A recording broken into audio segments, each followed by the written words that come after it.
Assalamualaikum warahmatullahi wabarakatuh. Jumpa lagi di channel Fauzi Ganim. Kabar terbaru terkait dengan problem atau masalah dari studi tur SMA Negeri 6 Depok yang ditindak tegas oleh Gubernur Jawa Barat Deddy Mulyadi pada Kamis lalu masih terus berlanjut ya. Terakhir dari pihak sekolah SMA 6 Depok memberikan klarifikasi sekaligus kalau dibilang sebagai bentuk pembelaan bahwa yang mereka lakukan merupakan studi tour sesungguhnya, bukan hanya sebatas refreshing yang disampaikan oleh Deddy Mulyadi. Nah, selain SMA 6 Depok, ternyata usai dilantik, Deddy Mulyadi, Gubernur Jawa Barat juga akan melakukan identifikasi sekaligus audit keuangan beberapa sekolah-sekolah di SMA di Jawa Barat ya. Khususnya sekolah-sekolah yang melakukan studi tour. Nah, ini jadi memang, buat sekolah-sekolah SMA di Jawa Barat yang itu menjadi wewenang dari pemerintah Provinsi Jawa Barat, siap-siap yang memang sedang berencana melakukan studi tour ataupun outing kelas ataupun apa itu namanya, akan, segera dilakukan audit untuk mengetahui keuangan-keuangan tersebut apakah ada, pungutan ataupun tidak. Nah, memang seperti yang mungkin kita juga tahu bersama bahwa salah satu persoalan di sekolah selain penerimaan siswa baru, juga masalah lainnya yang sering menjadi polemik adalah masalah studi tour.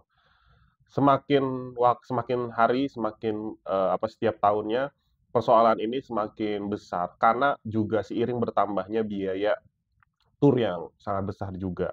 Mungkin tahun ini, cukup dengan 1,5 juta, bisa jadi tahun depan tuh 2 juta, karena pihak sekolah itu biasanya ingin mengubah rute destinasi turnya, ya, yang tadinya turnya mungkin ke Jogja, nanti akan naik ke Malang, nanti naik lagi ke Bali, seperti itu biasanya.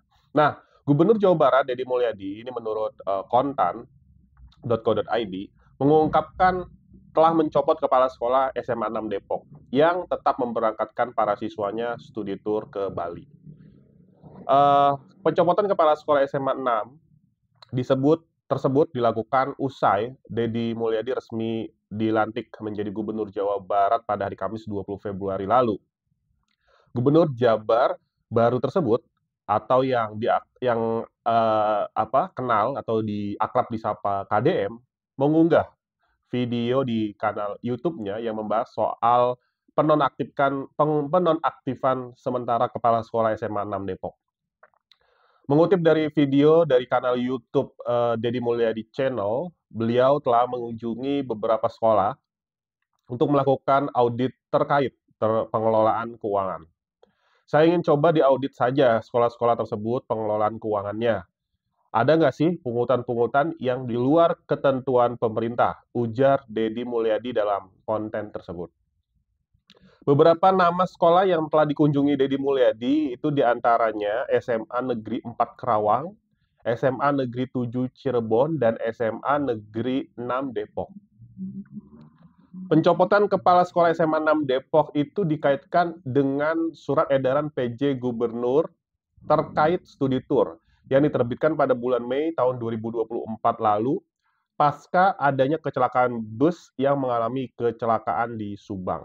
Jadi memang setelah kecelakaan di Subang, SMK Lingga Depok yang menelan korban belasan orang, CPJ Gubernur Jawa Barat B. Mahmudin langsung membuat surat edaran untuk menghimbau kepada sekolah-sekolah di Jawa Barat untuk tidak melakukan studi tour keluar wilayah Jawa Barat.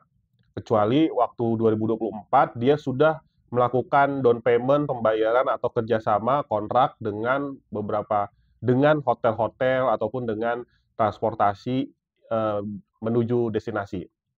Tapi yang tidak, yang belum sampai ke situ untuk melakukan studi tour di dalam Jawa Barat aja. Kurang lebih seperti itu ya. Makanya kemarin juga muncul polemik baru ketika ternyata SMA 6 Depok itu salah menafsirkan himbauan yang dikeluarkan melalui surat edaran PJ Gubernur tersebut.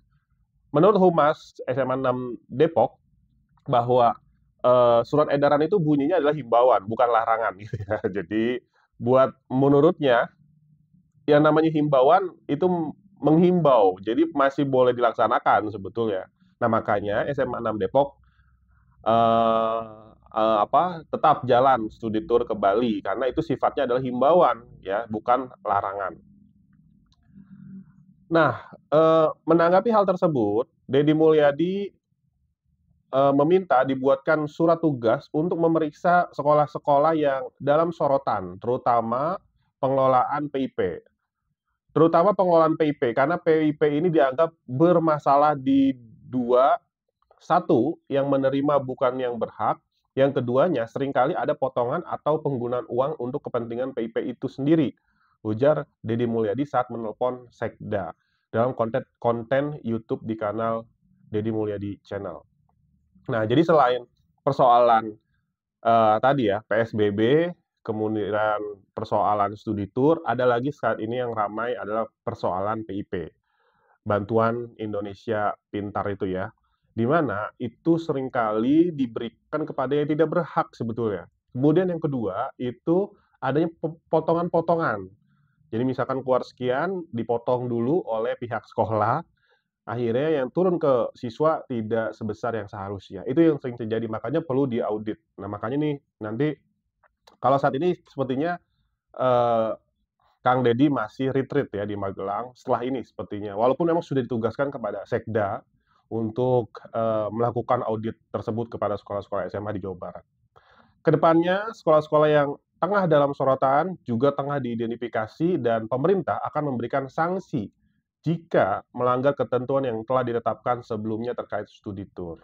Jadi ketika dalam proses audit tersebut, ditemukan ditemukan pelanggaran-pelanggaran yang tidak seharusnya dilakukan oleh pihak sekolah, maka pemerintah akan memberikan sanksi tegas kepada sekolah-sekolah tersebut. Jadi gini ya teman-teman, studi tour itu sebenarnya persoalan klasik ya. Ada sisi positif dan sisi negatifnya sebetulnya. Plus minus lah ya, apapun kebijakan tuh plus minus. Plusnya, eee, itu kan menjadi sebuah momen akhir bagi para siswa. Ini kita ngomongin masalah perpisahan di kelas 3 ya. Bisa jadi saya yang juga pelaku tur sebetulnya banyak ngobrol sama teman-teman siswa yang itu tuh misalkan dia dia tur ke Jogja. Boleh jadi itu adalah tur ke Jogja dia pertama dan terakhir selama hidupnya. Sadis gitu ya. Iya, tur pertama dan terakhir sepanjang hidupnya bisa keluar kota, bisa ke Jogja, keluar provinsi seperti itu. Karena kenapa? Karena memang kondisi ekonominya yang serba sulit gitu, serba sulit. Jadi nggak ada tuh kebayang di orang tuanya untuk mengajak anaknya liburan sampai ke Jogja. Liburan dari Bekasi ke Taman Mini aja tuh udah wah banget bagi kebanyakan mereka yang memang kurang mampu gitu ya. Nah, tapi di sisi lain memang ini cukup memberatkan buat yang memang tidak mampu. Bagaimana mereka membayar jutaan dalam waktu walaupun udah diinformasikan biasanya jauh-jauh hari, 1 tahun. Misalnya kelas 3 di awal semester ini, nanti kelas 3 kita akan ada studi tour, akan ada perpisahan ke Jogja ya, tolong siapin, nabung gitu.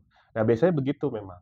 Nanti dalam proses pelaksanaannya pihak sekolah itu nggak ngambil uang tabungan itu karena kan di situ nggak boleh, karena itu nanti masuk ke dalam pungutan liar. Maka yang dilakukan oleh pihak sekolah itu adalah bekerja sama dengan pihak komite, jadi komite sekolahnya itu diminta untuk membuat rapat orang tua murid, yang diundang mungkin dari 300 siswa, yang diundang 50 orang aja satu kelas gitu ya. Dan itu diberikan kesepakatan bahwa oke, komite sekolah setuju, orang tua setuju, komite sekolah setuju, nanti komite sekolah mengusulkan kepada, pihak sekolah untuk mencari travel agent. Nah, biasanya polanya konsepnya seperti itu. Nah, memang tidak melanggar aturan karena komite sekolah yang melaksanakan, bukan pihak sekolahnya. Kurang lebih gitu, meskipun dalam proses pelaksanaannya adalah panitianya dari sekolah, dari guru-guru. Karena kan kalau komite sekolah itu nggak ada, komite sekolah paling setiap sekolah itu ada berapa orang, ada 2, 3 orang aja gitu ya, perwakilan dari orang tua kan, dan itu pihak sekolah. Nah, kira-kira seperti itu terkait dengan, kondisi studi tour yang memang menjadi polemik saat ini di Jawa Barat. Sebenarnya nggak Jawa Barat aja, daerah-daerah juga menjadi daerah-daerah lain juga ini menjadi polemik, cuman nggak terangkat aja. Oke, perlu kita tunggu update terbaru terkait dengan, polemik studi tour di Jawa Barat ini. Sampai bertemu di video berikutnya. Assalamualaikum warahmatullahi wabarakatuh.